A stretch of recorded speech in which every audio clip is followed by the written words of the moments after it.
நாம் கூடி வந்திருப்பதனுடைய மிக முக்கியமான ஒரு நோக்கம், ஒரு பகுதி என்னவென்றால், ஆதி திருச்சபையிலே 1ஆம் நூற்றாண்டு திருச்சபையிலே அப்பம் விற்கும்படி வாரத்தின் முதல் நாளிலே சீசர்கள் கூடி வந்தார்கள் என்று அப்போஸ்தலர் நடவடிக்கைகளின் புஸ்தகம் 20ஆம் அதிகாரம் 7வது வசனத்திலே நாம் படிக்கிறோம். ஆகவே பிரியமானவர்களே, கர்த்தருடைய பந்தியின் செய்திக்கு நேராக நாம் கடந்து செல்வோம். கர்த்தருடைய பந்தி என்பது இது நம்மால் ஏற்படுத்தப்பட்ட ஒரு பந்தி அல்ல, அல்லது வேற ஏதோ ஒரு தலைவர்கள் மூலமாக ஏற்படுத்தப்பட்ட பந்தியும் அல்ல. இந்த கர்த்தருடைய பந்தி என்பது கர்த்தரே நமக்காக ஏற்படுத்தி வைத்திருக்கிற ஒரு பந்தி.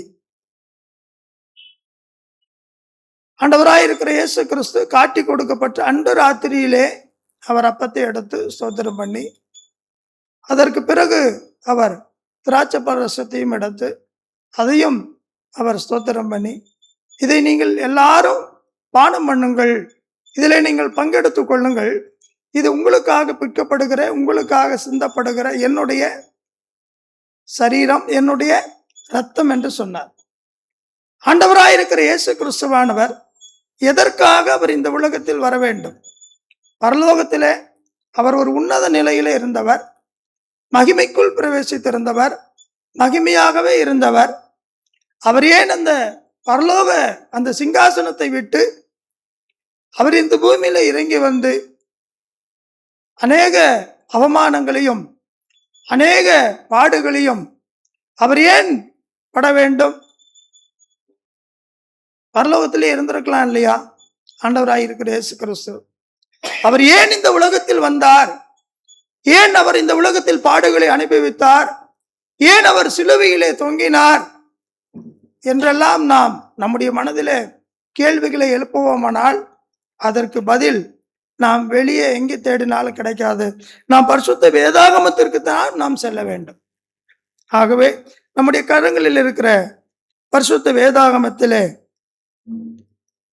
தீத்து எழுதிய நிருபத்திற்கு உங்களுடைய வேதாகமத்தின் பக்கங்களை நீங்கள் திருப்பிக் கொள்ளுங்கள். அப்போஸ்தலனாகிய பவுல் தீத்து என்ற வாலிபனுக்கு எழுதிய நிருபம் 2ஆம் அதிகாரம் 11வது வசனத்தை நீங்கள் கூர்ந்து கவனியுங்கள். ஏனெனில் எல்லா மனுஷருக்கும் ரட்சிப்பை அளிக்கத்தக்க தேவ கிருபையானது பிரசன்னமாகி என்று எழுதப்பட்டிருக்கிறது. முதலாவது நம்முடைய கேள்வி என்ன? அவர் ஏன் இந்த உலகத்திற்கு வர வேண்டும்? அவர் பரலோகத்திலேயே அந்த மகிமையிலேயே அவர் இருந்திருக்கலாமே. ஒருவேளை குடும்பங்கள்ல ஒரு சின்ன சின்ன பிரச்சனைகள் வருகிற போது அதை நாம் பொறுத்து கொள்ள முடியாம, அல்லது நமக்கு ஏற்படுகிற கஷ்டங்களை நாம் சகித்து கொள்ள முடியாம ஒரு சில நேரம் நம்ம கூட சொல்லிடுறோம், நான் ஏன் தான் பிறந்தனோ, நான் பிறந்ததுனால தானே இவ்வளவு கஷ்டங்களையும் இந்த பூமியில நான் அனுபவிக்க வேண்டியதா இருக்குது, இதையெல்லாம் நான் பார்த்து கொண்டு இருக்க வேண்டியதாக இருக்கிறது, இவ்வளவு கண்ணீரும் கஷ்டமும் இந்த பூமியில நான் அனுபவிக்க வேண்டியதாக இருக்கிறது, நான் பிறக்காமையே இருந்திருந்தா இந்த கஷ்டத்தை நான் அனுபவிக்க வேண்டாம், இந்த பாடுகளை நான் அனுபவிக்க வேண்டிய அவசியமே இல்லை, நான் பிறந்ததுனால தானே எல்லாவற்றையும் நான் அனுபவிக்கக்கூடியவனாக நான் மாறிவிட்டேன், என்னுடைய வாழ்க்கையில எனக்கு வரக்கூடிய இன்பமாக இருக்கலாம், துன்பமாக இருக்கலாம், எல்லாவற்றையும் நான் அனுபவிக்கிறேன். ஒரு நோய் வருது, வியாதி வருது, பலவீனங்கள் வருது, எல்லாவற்றையும் அனுபவிக்கக்கூடிய ஒரு பாடு நிறைந்த வாழ்க்கையாக இந்த வாழ்க்கை இருக்கிறது அப்படின்னு நிறைய நேரங்களில் நம்ம கூட நினைக்கிறது உண்டு. கர்த்தராகிய இயேசு கிறிஸ்து அப்படி நினைச்சாரா? இல்ல.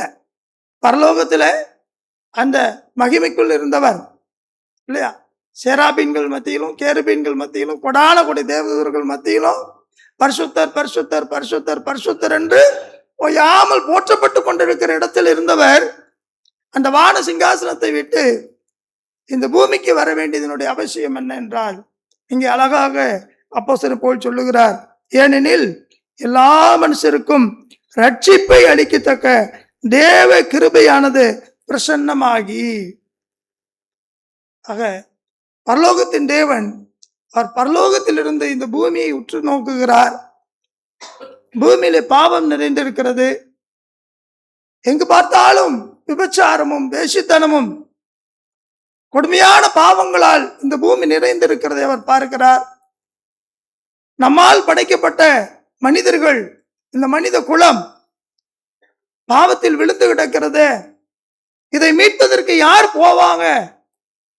இந்த ஜனங்களுக்கு சத்தியத்தை சொல்ல, இந்த ஜனங்களை வழிநடத்த, இந்த ஜனங்களை பாவத்திலிருந்து மீட்டெடுத்து மீண்டும் ஒரு பரிசுத்த நிலைக்கு கொண்டு வருவதற்கு யார் போவாங்க என்று எண்ணி பார்க்கிற வேளையில பரலோகத்தின் தேவனுடைய அனாதி தீர்மானத்தின்படி, அவருடைய திட்டத்தின்படி, அவர் தம் மக்கள் மீது கொண்ட அன்பினாலே, யோவான் நற்செய்தி நூல் 3ஆம் அதிகாரம் 16வது வசனத்திலே நாம் என்ன படிக்கிறோம்? தேவன் தம்முடைய ஒரே பேரான குமாரனை விசுவாசிக்கிறவன் எவனோ அவன் கெட்டு போகாமல் நித்திய ஜீவனை அடையும்படிக்கு அவரை தந்தருளி இவ்வளவாய் உலகத்தில் அன்பு கூர்ந்தார். ஆக கர்த்தராகிய இயேசு கிறிஸ்துவை பரலோகத்தின் தேவன் நமக்காக இந்த பூமிக்கு அனுப்பினார் என்று சொன்னால், அதற்கு முதல் காரணம் என்னவென்றால், அவர் நம்மீது வைத்த அளவில்லாத அன்பு. அளவில்லாத அன்பு. அதை குறித்து பவுல் சொல்லும் பொழுது, அந்த அன்பிற்கு நீளம், அகலம், உயரம் என்ற ஒரு அளவீடு வைக்கவே முடியாது அப்படிங்கிறார். அப்ப அப்படிப்பட்ட ஒரு மாபெரும் அன்பை அவர் நம்ம மீது செலுத்தினதுனால்தான் இந்த உலகத்துல பாவத்தோடு வாழ்கிற ஜனங்கள் எல்லாம் ஒரு பரிசுத்த நிலைக்கு கடந்து வர வேண்டும் என்பதற்காக தம்முடைய கிருபையை இந்த மக்கள் மீது அவர் காண்பித்தார்.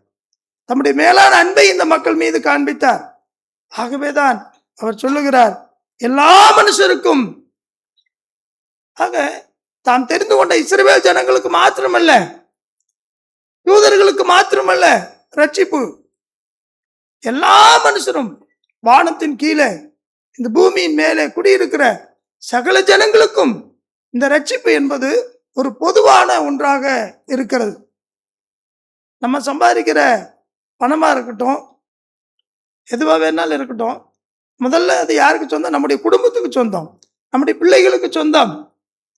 இரண்டாவது, நாம் கொடுக்க வேண்டும் என்று நினைத்தால் மற்றவர்களுக்கு கொடுப்போம், இல்லைன்னு நம்ம அதையும் கொடுக்க மாட்டோம்.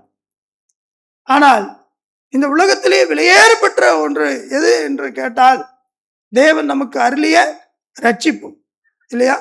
இதை நாம் விலை கொடுத்து பெற்றுக்கொள்ளவே முடியாது. விலை கொடுக்காமல் இதற்கு ஒரு விலை நிர்ணயிக்கவே முடியாது. அது தேவனுடைய கிருபையினாலே நாம் ரட்சிக்கப்பட்டிருக்கிறோம். அப்படிப்பட்ட மாபெரும் ரட்சிப்பை கர்த்தராகிய இயேசு கிறிஸ்துவின் வழியாக இந்த பூமியில எல்லா மனிதர்களுக்கும் கொடுக்கும்படி பாகுபாடே கிடையாது. இவர்கள் உயர்ந்தவர்கள், இவர்கள் தாழ்ந்தவர்கள், இவர்கள் கிரேக்கர்கள், இவர்கள் யூதர்கள் என்ற ஒரு பாகுபாடே கிடையாது. எல்லாருக்கும் இந்த ரட்சிப்பு பகிர்ந்தளிக்கப்பட வேண்டும், எல்லா மனுஷருக்கும் ரட்சிக்கப்பட வேண்டும் என்ற அந்த உயரிய அந்த நோக்கத்திலே பரலோகத்தின் தேவன் கர்த்தராயிருக்கிற இயேசு கிறிஸ்துவை இந்த உலகத்திற்கு அவர் அனுப்பினார். அவருடைய கிருபை, அது எப்படிப்பட்ட கிருபை என்று சொல்லப்பட்டிருக்கிறது? தேவ கிருபை என்று சொல்லப்பட்டிருக்கிறது. தேவனிடத்திலிருந்து வந்த அந்த கிருபை, அது தேவ கிருபையாகவே இந்த பூமியிலே பிரசன்னமாகியது. இந்த பூமிக்கு அவர் அது எப்படி பிரசன்னமாகியது? கர்த்தராகிய இயேசு கிறிஸ்துவின் வடிவிலே, ஒரு மனித உருவிலே, ஒரு அன்பின் உருவமாக, நீதியின் சூரியனாக, அருணோதயமாக இந்த உலகத்திலே அது பிரசன்னமாகியது. நம்மை வந்து சந்தித்தது. எதற்காக? அந்த கிருபை நமக்கு எதற்காக கொடுக்கப்பட்டிருக்கிறது? 12வது வசனத்திலே நாம் பார்க்கிறோம், நாம் அவபக்தியையும் லௌகீக இச்சைகளையும் வெறுத்து தெளிந்த புத்தியும் நீதியும் தேவ பக்தியும் உள்ளவர்களாய் இவ்வுலகத்திலே ஜீவனம் பண்ணி. ஆக இதற்கு முன்னதாக ஒரு மனிதன் அவன் பாவத்திலிருந்து ரட்சிக்கப்படுவதற்கு முன்பதாக அவனுடைய ஜீவிதம் எப்படிப்பட்டதாக இருந்திருக்கிறது என்று சொன்னால், அவன் அவபக்தி உள்ள ஒரு வாழ்க்கை வாழ்ந்து கொண்டிருந்திருக்கிறான். அவன் லௌகிக இச்சைகளை அவன் நேசிக்கிறவனாக அவன் வாழ்ந்து கொண்டிருந்திருக்கிறான். அவன் ஒரு தெளிந்த புத்தி இல்லாதவனாக இந்த பூமியிலே ஜீவித்துக் கொண்டிருந்திருக்கிறான்.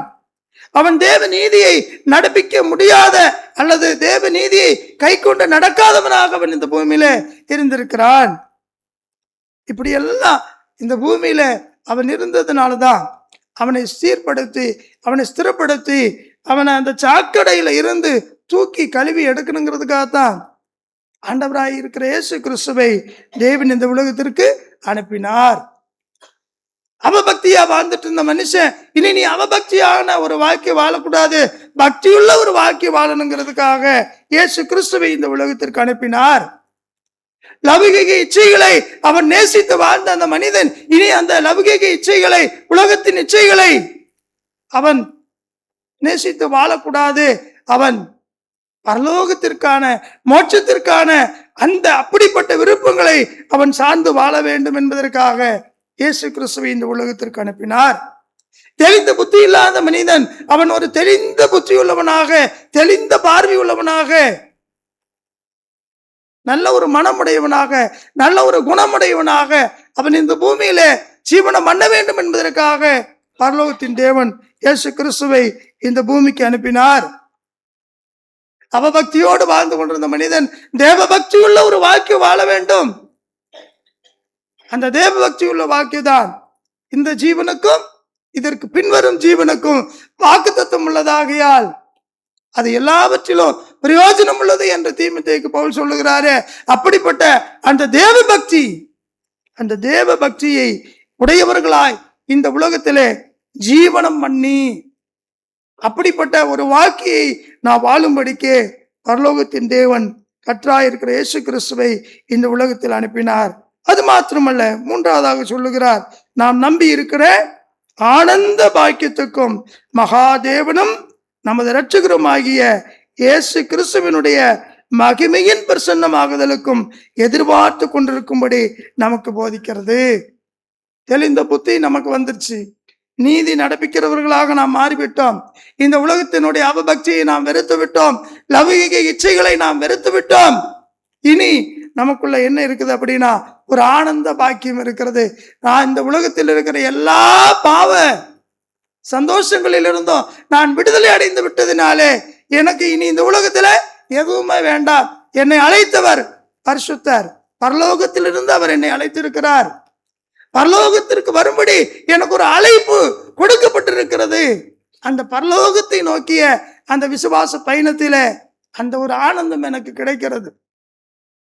என்னை படைத்தவர் அங்கே இருக்கிறார், அவர் இடத்திற்கு நான் போக வேண்டும், அவரை நான் எப்போது நான் போய் பார்ப்பேன். பாட்டு பாடுறோம், பரலோகமே என் சொந்தமே நான் என்று காண்பேனோ. அந்த உன்னதமான அந்த பரலோகத்தை நாம் போய் பார்ப்பதற்கு நமக்குள் ஒரு ஆவல் இருக்க வேண்டும், நமக்குள் ஒரு வாஞ்சை இருக்க வேண்டும், நமக்குள் ஒரு தாகம் இருக்க வேண்டும். அப்படிப்பட்ட அந்த உயரிய நோக்கத்தின் அடிப்படையில தான் ஆண்டவராய் இருக்கிற இயேசு கிறிஸ்துவை பரலோகத்தின் தேவன் இந்த உலகத்திலே அனுப்பினார்.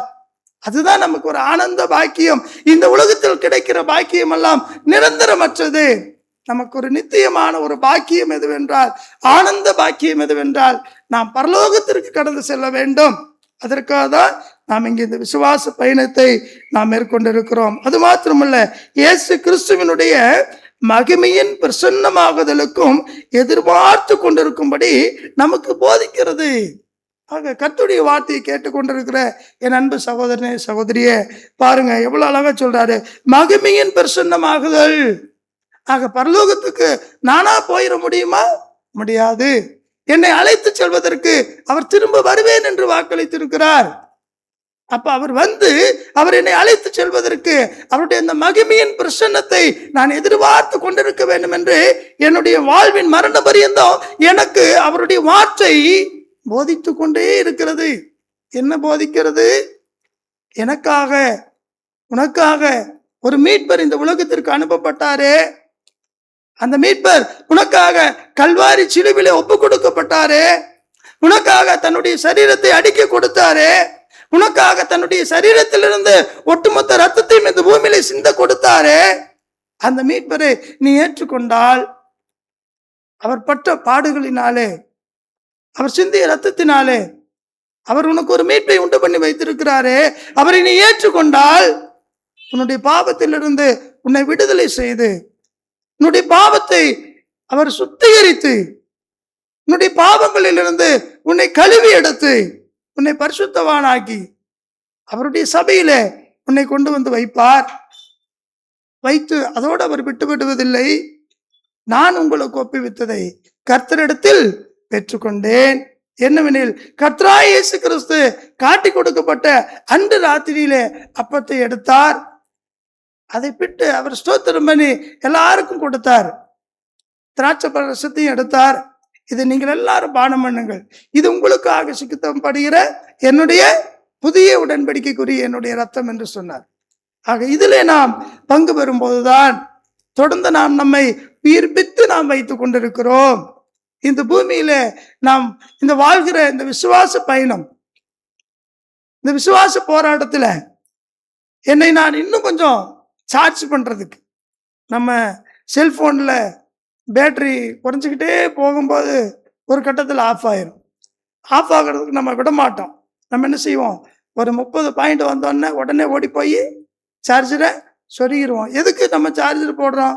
தொடர்ந்து இயங்க வேண்டும் இல்லையா? தொடர்ந்து இது இயங்கி கொண்டிருந்தால் தான் நமக்கு பிரயோஜனமாக இருக்கும். அது மாதிரி தான் கர்த்தருடைய பந்து என்பது நாம் இங்கிருந்து பரலோகத்திற்கு நம்மை அழைத்து செல்வதற்கு ஒரு சார்ஜர்.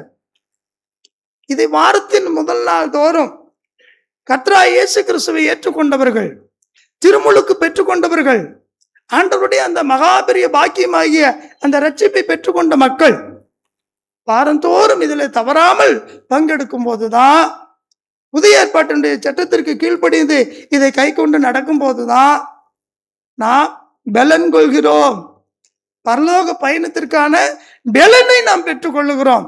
அதுதான் நமக்கு ஆண்டவராகிய இயேசு கிறிஸ்து அறிமுகப்படுத்தி விட்டு சென்றார். என்னை நினைவு கூறும்படி இதை செய்யுங்கள். சரி பிரதர் சொல்லிட்டீங்க, எடுக்குங்க, வாரந்தோறும் எடுங்கன்னு சொல்றீங்களே, எது வரைக்கும் பிரதர் எடுக்கணும்? ஒரு 10 வருஷத்துக்கு 5 வருஷத்துக்கு எடுத்துட்டு நிறுத்திட்டா போதுமா அப்படின்னா அப்படி அல்ல. வசனம் சொல்லுகிறது, கடவுளுடைய வார்த்தை சொல்லுகிறது, கர்த்தர் வருமளவும் அவருடைய மரணத்தை தெரிவிக்கிறீர்கள். கர்த்தர் வருமளவும் அவருடைய மகிமையின் பிரசன்னமாகுதல் எப்பொழுது இருக்கிறதோ அது வரைக்கும் அவர் நமக்காக வைத்திருக்கிற இந்த புதிய உடன்படிக்கையில நாம் பங்கு கொண்டு நம்மை நாமே புதுப்பித்துக் கொண்டு ஒரு நல்ல ஒரு ஜீவிதம், தெளிந்த புத்தியும் நீதியும் தேவ பக்தியும் உள்ளவர்களாக இந்த உலகத்திலே ஜீவனம் பண்ண வேண்டும் என்று நாம் பார்த்தோமே.